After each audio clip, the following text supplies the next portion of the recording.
Sentence బాగుంది ఏంది. బాపట్ల పట్టణంలో గుడ్ ఫ్రైడే ప్రత్యేక ప్రార్థనలు ఘనంగా నిర్వహించారు. పలు చర్చిలలో ప్రత్యేక ప్రార్థనలు నిర్వహించారు.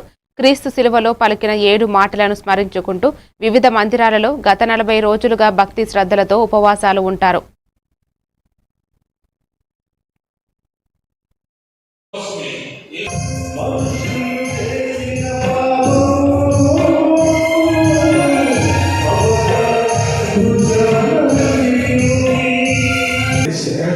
గ్రహించుకొని అర్థం చేసుకుని ఈరోజైనా ఒక తీర్మానానికి వస్తే నేను కూడా యేసును చంపిన వారిలో ఒకరిని అని తలుచుకోగలిగితే